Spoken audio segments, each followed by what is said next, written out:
बरेच विद्यार्थी जे आहे 45+ ग्राउंड घेतात, बरेच विद्यार्थी जे आहेत ते आउट ऑफ ग्राउंड घेण्याचा प्रयत्न करतात, परंतु या आउट ऑफ ग्राउंडमुळे बी तुमचं सिलेक्शन नाही होणार आहे, कारण तुमचं फक्त क्वालिफिकेशन तिथं होणार आहे. तुम्ही क्वालिफाय होणार आहे फक्त लेखी परीक्षेसाठी, परंतु लेखी परीक्षेमध्ये तुम्हाला सर्वाधिक गुण मिळवण्यासाठी करायचं काय आहे, कोणते टॉपिक आहे जे लेखी परीक्षेमध्ये आपल्याला सर्वात जास्त गुण मिळवून देतील. आणि आपल्याला आज जे शिकायचं आहे ते आहे मराठी व्याकरण. आणि मराठी व्याकरण असा विषय आहे विद्यार्थी मित्रांनो जिथं तुम्हाला 25 पैकी 25 मार्क मिळतात, परंतु हे मार्क मिळवायचे कसे, काय तयारी करावं लागेल जेणेकरून आपल्याला जवळपास आउट ऑफच मार्क मिळतील. कारण गणित बऱ्याचशा जणांचं कमजोर आहे, बऱ्याचशा जणांचं बुद्धिमत्ता कमजोर आहे, बऱ्याचशा जणांना जीकेला मार्कच येत नाही, परंतु मराठी असा विषय आहे जे तुम्हाला 25 पैकी 25 मार्कही मिळवून देणार आहे. जर तुम्हाला तयारी करायची असेल तर आपण आजच्या व्हिडिओच्या माध्यमातून संपूर्ण टॉपिक तुम्हाला पाहणार आहोत. व्हिडिओ स्किप करू नका, संपूर्ण व्हिडिओ पहा, कारण हा तुमचा भविष्य ठरवणारा व्हिडिओ असू शकतो विद्यार्थी मित्रांनो. आणि व्हिडिओ जर तुम्हाला आवडला तर तुम्ही शेअर करून द्या तुमच्या मित्र परिवाराला, कारण आपण महत्त्वाचे प्रश्न पाहणार आहोत. कोणता टॉपिक महत्त्वाचा आहे मराठीमध्ये जेणेकरून तुम्हाला आउट ऑफ मार्क मिळवून देतील, हे सर्व टॉपिक बद्दल चर्चा सुद्धा आपण इथं करणार आहोत. या वर्षी तुमच्या अंगावर 100% गुलाल पडल विद्यार्थी मित्रांनो. फक्त स्वतःवर विश्वास ठेवा आणि तयारी करा, कारण तुमच्या नशिबानं आणखी पोलीस भरती थोडीशी वाढलेली आहे, टेट वाढलेली आहे, म्हणून तुम्हाला तयारी चांगल्या पद्धतीने करायची आहे. इथं आपल्याला ढिल्ल पडता कामा नये. ओके, तर तयारी चांगली करायची आहे. बघा विद्यार्थी मित्रांनो, आज आपण पोलीस भरतीचे प्रश्न पाहणार आहोत. त्यापूर्वी बघा, आपली जर तुम्ही तयारी करायला असेल तर ऑनलाईन बॅच आहे, फास्ट ट्रॅक बॅच पोलीस भरतीची, जे पोलीस भरतीच्या वेळेत तुमचं लेखी संपूर्ण क्लिअर करून देणार आहे. बघा, पोलीस भरतीची ही बॅच आहे 2025-26 ची तयारी करणाऱ्या विद्यार्थ्यांसाठी. लाईव्ह प्लस रेकॉर्डेड बॅच आहे. नाद फक्त वर्दीचाच, कोणाचा नाद नाही, म्हणून नाद वर्दीचा आणि तुमच्या अंगावर गुलाल पाहिजे असेल तर 100% ही बॅच जी आहे तुम्हाला खूप महत्वाची आहे. फक्त आजच्या दिवस ऑफर आहे, 499 रुपयाला ही बॅच तुम्हाला मिळणार आहे. नंतर त्याची फीस वाढून जाणार आहे. शॉर्ट आणि सिंपल ट्रिक्सनुसार संपूर्ण आपण हे लेक्चर पाहत असतो विद्यार्थी मित्रांनो. डिटेलमध्ये संपूर्ण तुम्हाला तिथं मार्गदर्शन करण्यात येईल, कशा पद्धतीने आपल्याला जास्तीत जास्त मार्क मिळवायचे आणि वरतीपर्यंत पोहोचायचं आहे. ऍप डाउनलोड करायची आहे तुम्हाला गुगल प्ले स्टोअरवरून. ॲम्बिशन अकॅडमी पुस्तक असं सर्च केल्यास आपला लोगो दिसला, तिथून तुम्ही ती ॲप्लिकेशन डाउनलोड करू शकता, किंवा या व्हिडिओच्या डिस्क्रिप्शन बॉक्समधूनही तुम्ही ॲप्लिकेशन डाउनलोड करू शकता. तुम्ही त्याच्यामध्ये रजिस्टर केल्याच्या नंतर कोणताही प्रॉब्लेम आला तर याच्यावर हा नंबर दिलेला आहे 90 11 37 38 82, त्या नंबरवर कॉल करायचा आहे. जर कोणताही प्रॉब्लेम येत असेल तर डायरेक्टली माझ्याशी कॉन्टॅक्ट होईल, मी तुम्हाला सांगेल तिथं की अशा पद्धतीने तयारी करायची आहे. ओके, चला, पहिलाचा प्रश्न तुमच्या स्क्रीनवर आहे विद्यार्थी मित्रांनो. बघा काय म्हटलेलं आहे. स्वल्प या शब्दाचा संधी विग्रह ओळखा. ऑप्शन क्रमांक ए स अधिक अल्प, ऑप्शन क्रमांक बी सु अधिक अल्प, ऑप्शन क्रमांक सी सु दीर्घ सु आणि अल्प यापैकी नाही. या प्रश्नाचं उत्तर जर तुम्हाला येत असेल तर तुम्ही कमेंट बॉक्समध्ये टाका, कारण तुमची तयारी कितपत झालेली आहे हे कळते आपल्याला. बघा, हे जे उदाहरण आहे बघा, यनादेश संधीचं उदाहरण आहे. यनादेश. ओके, स्वरांमध्ये कोणत्याही विजातीय स्वरांचा हे होत असेल, म्हणजेच बघा याच्यामध्ये काय, याची फोड करताना सु अधिक अल्प असं आपण याची फोड करणार. सु अधिक अल्प, स्वल्प. ओके, याच्यातून उ येणार आणि याच्यातून विजातीय स्वर येणार अ.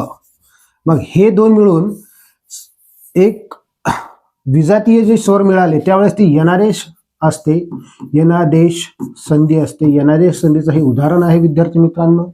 म्हणून या प्रश्नाचं उत्तर जे आहे ऑप्शन क्रमांक बी आहे. जर तुम्हाला डिटेलमध्ये विचारलं तर यनादेश संधी आहे आणि अशा पद्धतीने त्याची आपण फोड करत असतो. या प्रश्नाचं उत्तर आहे ऑप्शन क्रमांक बी. चला, समोरचा प्रश्न पाहूया. बघा काय म्हटलेला आहे. प्रश्न क्रमांक दुसरा, शहाणपणा हे कोणत्या प्रकारचे नाम आहे. शहाणपणा कोणत्या प्रकारचे नाम आहे अशा पद्धतीचा प्रश्न विचारला. भाववाचक नाम, त्याच्यानंतर विशेष नाम, समुदायवाचक नाम, सामान्य नाम. या प्रश्नाचं उत्तर तुम्हाला कमेंट बॉक्समध्ये द्यायचं आहे. मग पहा, शहाणपणा नाम पार्ट ऑफ स्पीच मधला खूप महत्वाचा प्रकार आहे. बऱ्याचशा जणांना याच्यामध्ये प्रॉब्लेम येते, कारण तुम्हाला माहित आहे फक्त नाम कोणते आहे, परंतु याच्यामध्ये जर जरासा प्रश्न आपण फिरवला तर तुम्हाला त्याचे लिंग बी ओळखता आले पाहिजे आणि सोबतच कधी कधी सामान्य नाम हे विशेष नामाचं काम करते, विशेष नाम कधी कधी सामान्य नामाचं काम करते.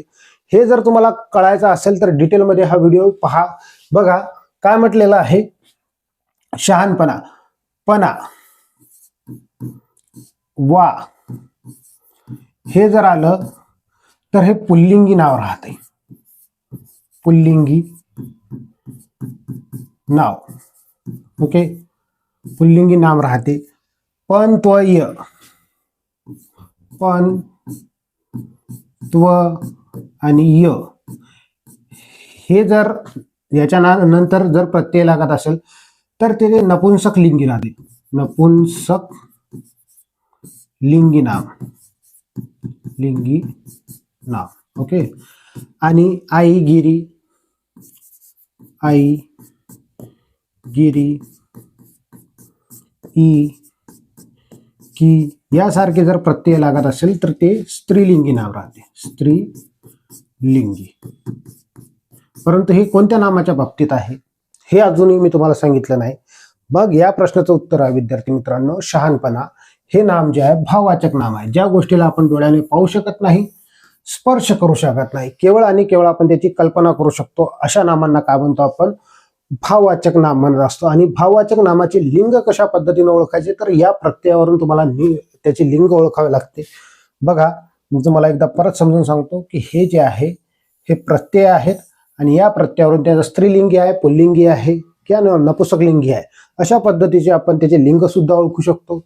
मग जर मी असं म्हटलं महत्व, महत्व हे नाम कोणतं आहे, नामाचा प्रकार कोणता आहे, तर हे तुम्ही कमेंट बॉक्समध्ये टाका. आणि त्यानंतर हे महत्व जे आहे कोणत्या लिंगात येते, याच्यामध्ये कोणत्या लिंगात आहे ते, तर मी हे तुम्हाला सांगतो की तो हा प्रत्यय लागला महत्व.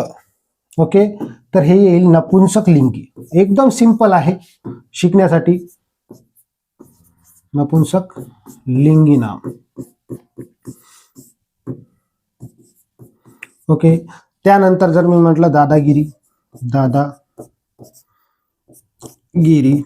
हे नाम, या नामाचे लिंग कोणते आहे आणि नाम कोणतं आहे हे तुम्हाला कमेंट बॉक्समध्ये टाकायचं आहे. ओके, मग समोर मी याचं तुम्हाला संपूर्ण विश्लेषण करून देईल. ओके, हे तुम्हाला कळालं पाहिजे. विशेष नाम म्हणजे तुम्हाला माहित आहे की ज्या विशेष घटक राहतात त्यांना आपण नाव देतो असतो, ते विशेष नाम आहे. समूहवाचक नाम, समूह मिळून राहते. संपूर्ण जातीवाचक शब्दाला, त्याच्या गटाला आपण काय म्हणतो, समूहवाचक नाम. सामान्य नाम तुम्हाला माहित आहे की समान गुणधर्म असणाऱ्या सर्व नामांना सामान्य नाम असे म्हणतात. समोरचा प्रश्न पाहूया. बघा प्रश्न क्रमांक 3, दास या शब्दाचे स्त्रीलिंग रूप ओळखा. दास या शब्दाचे आपल्याला स्त्रीलिंग रूप ओळखायचे आहे. ऑप्शन इथं दिलेले आहे. तर याचं उत्तर काय आहे, दास हा पुल्लिंग नाव आहे, याचं उत्तर होईल दासी, दासी, दाशी नाही. ऑप्शन क्रमांक बी हे आपल्या प्रश्नाचं उत्तर आहे, दासी. ओके, लक्षात ठेवायचं आहे. समोर जाऊया. बघा चौथा प्रश्न काय आहे, तो भरभर बोलतो. या वाक्यातील भरभर हा शब्दाचा अव्ययाचा प्रकार कोणता. अव्ययाचा प्रकार विचारलेला आहे. मग क्रियाविशेषण अव्यय आहे का, शब्दयोगी अव्यय आहे की केवळ प्रयोगी अव्यय आहे की उभयान्वयी अव्यय आहे. पार्ट ऑफ स्पीच वर तुम्हाला जवळपास 4 ते 5 प्रश्न प्रत्येक वेळेस राहतात. म्हणजेच आपल्याला पार्ट ऑफ स्पीच जास्त करायची आहे. 4 ते 5 प्रश्न 100% राहतात. कारण शब्दांच्या जाती हे खूप महत्वाचा धडा आहे. या धड्यावरच तुम्हाला 4 ते 5 प्रश्न भेटतील. म्हणून म्हटलं की हे धडे तुम्हाला परफेक्ट आले पाहिजे. 4 ते 5 प्रश्न 100% हमखास राहतात, म्हणजे राहतातच. पेपर कोणताही असो, कोणी कंडक्ट करो, याच्यावर प्रश्न राहतात म्हणजे राहतात. म्हणून तुम्हाला हे व्हिडिओ संपूर्ण कळाला की तुम्हाला मार्ग कुठून मिळवायचे आहे तेही तुम्हाला कळत जाईल. ओके, बघा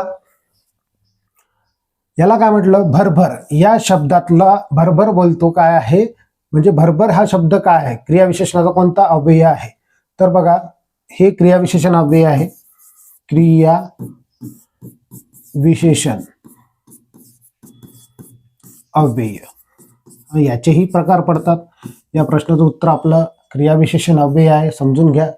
आता एखादी क्रिया कशा पद्धतीनं घडत आहे याला दाखवण्यासाठी रीतिवाचक क्रियाविशेषण आपण म्हणत असतो. मग क्रिया कशी होत आहे, तो भरभर बोलतो. बोलण्याची क्रिया कशी होत आहे, तर भरभर होत आहे. मग हे रीतिवाचक क्रियाविशेषण आहे. रीतिवाचक क्रियाविशेषण अव्यय. जर डिटेलमध्ये विचारलं तर रीतिवाचक क्रियाविशेषण अव्यय ते आहे. जर मी म्हटलं तो हळू चालतो, हळू चालतो, तर हळू काय आहे, चालण्याची क्रिया दाखवा लागले. कसा चालतो तो, हळू चालतो, म्हणजे याचा अर्थ त्याची रीत दाखवा लागली. हे याला म्हणतो आपण रीतिवाचक क्रियाविशेषण अव्यय. शब्दयोगी अव्यय म्हणजे काय, तर असे शब्द जे क्रियाविशेषणाला किंवा नामाला लागून येते. जसं की आता जर मी म्हटलं माझ्या मागे, आता लक्ष द्या, माझ्या हे काय आहे, तर हे सर्वनाम आहे आणि मागे काय आहे, त्याला अव्यय लागलेला आहे. मग हे शब्द जर जोडून आला तर तो शब्दयोगी अव्यय असतो. समजलं, याला शब्दयोगी अव्यय म्हणतो. केवळ प्रयोगी अव्यय म्हणजे काय, अचानकपणे आपल्या भावना ज्यावेळेस बाहेर निघतात त्याला केवळ प्रयोगी अव्यय म्हणतो. मग ते सुखद भावना असो, दुःखद भावना असो, आश्चर्यचकित असो किंवा मग तिरस्कार असो, कोणते असो, त्याला केवळ प्रयोगी अव्यय म्हणणार. उभयान्वयी अव्यय म्हणजे काय, उभयान्वयी अव्यय म्हणजे दोन वाक्य, दोन उपवाक्य, दोन नामांना जोडणाऱ्या शब्दाला आपण उभयान्वयी अव्यय म्हणतो. याचेही प्रकार आहेत मुख्य दोन. ओके, तर हे डिटेलमध्ये आपण पाहत असतो. याला तुम्हाला पाहण्यासाठी ऍप्लिकेशन डाउनलोड करायचे आहे आणि आपली बॅच जॉईन करायची आहे. 100% तुमचं यश मिळणार तिथं तुम्हाला. बघा, 5वा प्रश्न काय आहे, मी आंबा खातो या वाक्यातील प्रयोग ओळखायचा आहे. मी आंबा खातो. मग प्रयोगावर 100% तुम्हाला 1 ते 2 प्रश्न पाहायला मिळतात. तर हेही तुम्हाला आलं पाहिजे. याचं उत्तर तुम्हाला कमेंट बॉक्समध्ये टाका. 1 ते 2 मार्क राहतात. ओके, तर हे 100% तुम्हाला प्रयोग आलेच पाहिजे. प्रयोग ओळखायचा कसा असतो, मग याच्यामध्ये कर्ता कर्म क्रियापद महत्वाचे आहे. या प्रश्नाचं उत्तर तुम्हाला कमेंट बॉक्समध्ये टाकायचं. कर्म, कर्ता आणि क्रियापद. कर्म, कर्ता आणि क्रियापद. कर्म कोणत्या प्रश्नाने विचारतो, काय आणि कोणाला. 2 कर्म असतात, एक प्रत्यक्ष कर्म, एक अप्रत्यक्ष कर्म.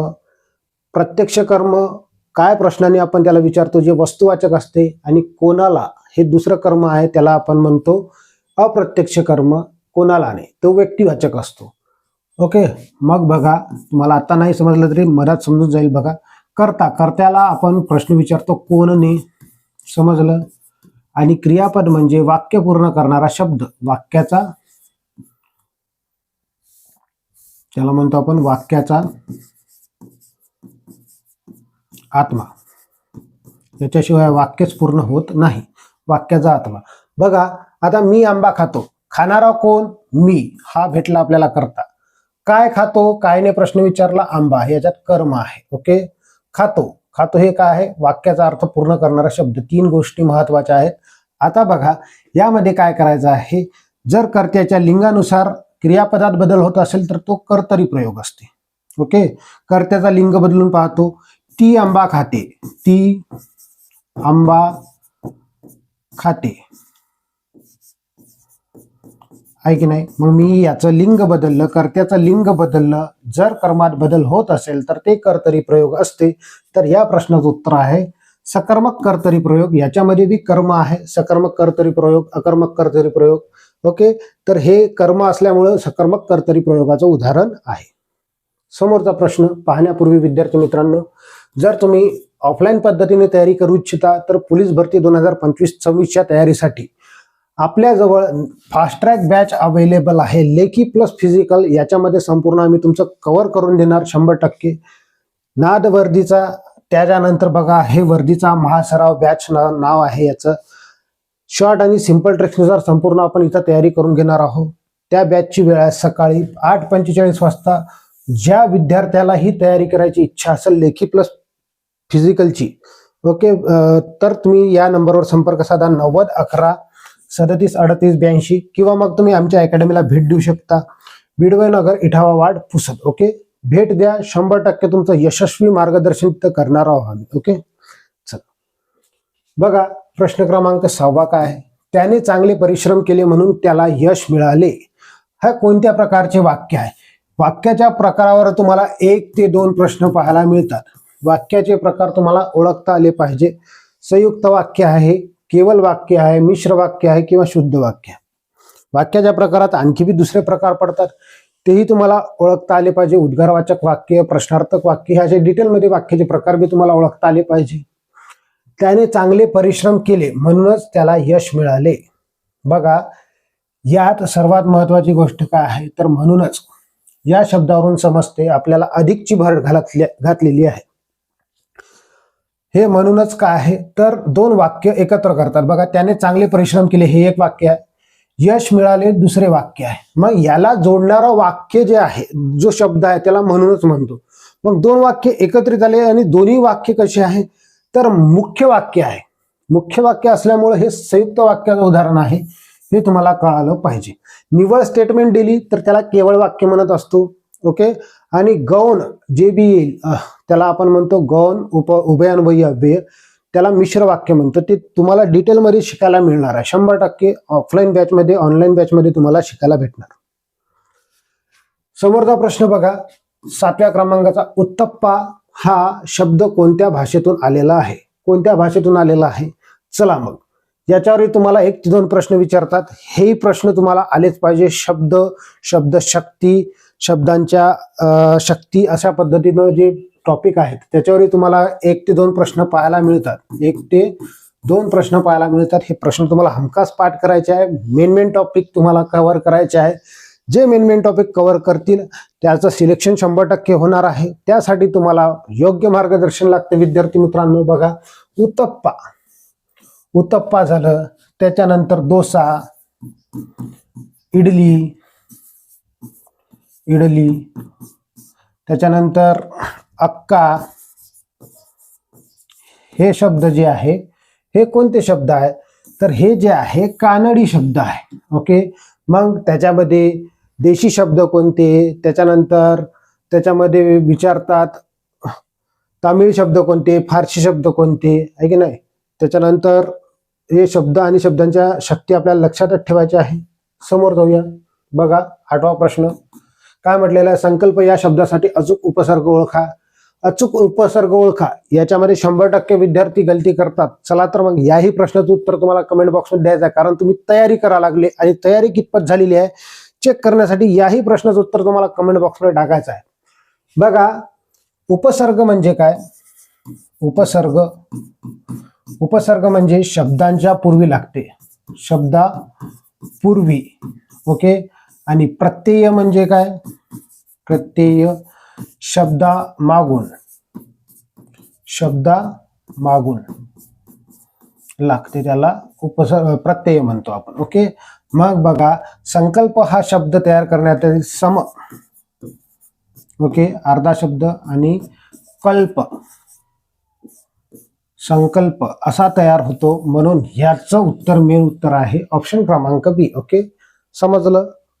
हे येत नाही, संकल्प हे सण येत नाही, कारण इथं ऑलरेडी टिंब दिलेला आहे. ओके, म्हणून ते येणार नाही, संकल्प. ओके. 9वा प्रश्न तुमच्या स्क्रीनवर आहे. ती गुलाबी उषा म्हणजेच परमेश्वराचे प्रेम जणू. अलंकार ओळखा. अलंकार ओळखावर 1 प्रश्न तुम्हाला पाहायलाच मिळतो. 1 प्रश्न 100% असतोच. या प्रश्नाचं उत्तर कमेंट बॉक्समध्ये टाका. आणि त्याच्यामध्ये ही मेन प्रकार तुम्हाला विचारतात, तेही प्रकार तुम्हाला डिटेलमध्ये करून देणार आहोत. बघा, जणू गमे वाटे भासे की. जणू गमे वाटे भासे की यासारखे शब्द जर आले, जणू गमू वाटे भासे की, तर सिंपल गोष्ट आहे, न विचार करता याचं उत्तर राहील उत्प्रेक्षा. काय राहील? उत्प्रेक्षाचं वाक्य आहे. म्हणजे या प्रश्नाचं उत्तर काय आहे? उत्प्रेक्षा. जणू हा शब्द आला म्हणून हे उत्प्रेक्षा अलंकार आहे. समोर जाऊया. शेवटचा प्रश्न आजच्या व्हिडिओमधील. कन्या या शब्दाचा समानार्थी शब्द आपल्याला ओळखायला सांगितलेला आहे, तर याचं उत्तर तुम्हाला कमेंट बॉक्समध्ये द्यायचं आहे. ओके. 100% हे वारंवार विचारलेले प्रश्न आहे. कन्या म्हणजे मुलगी, त्याला आपण तनया म्हणतो. तनया म्हणजे या प्रश्नाचं उत्तर काय आहे? तनया आहे. ओके. रजनी म्हणजे रात्र, शर्वरी म्हणजे रात्र, सूत म्हणजे पुत्र. समजलं? हे लक्षात ठेवायचं. आय होप की विद्यार्थी मित्रांनो तुम्हाला हा आजचा व्हिडिओ आवडला असेल. व्हिडिओ जर आवडला असेल तर व्हिडिओला लाईक करा. चॅनलवर नवीन आले असाल तर चॅनलला सबस्क्राईब करा. आणि पोलीस भरतीच्या नवनवीन तयारीसाठी तुम्ही आमच्या चॅनलला भेट द्या आणि ॲप्लिकेशन 100% डाउनलोड करा, कारण तिथं पोलीस भरतीचे बरेचसे प्रश्न संच आम्ही टाकलेले आहे 100 मार्काचे, ते तुम्हाला पाहायला मिळतील. जर तुम्ही मार्केटमधून एक प्रश्न पत्रिका जर सोडवता म्हटलं तर ते 10 रुपयाची प्रश्नपत्रिका तुम्हाला पडते. तर म्हणून म्हटलं कुठं कुठं 20 रुपयालाही पडते. तर हे संपूर्ण प्रश्नपत्रिका आम्ही त्या ॲप्लिकेशनमध्ये दिलेली आहे. तर तुम्ही ॲप्लिकेशन डाउनलोड करायचे आहे, बॅच घ्यायची आहे, 100% यशस्वी बॅच तुम्हाला तिथे मिळणार आहे. भेटूया आपण समोरच्या व्हिडिओमध्ये. धन्यवाद.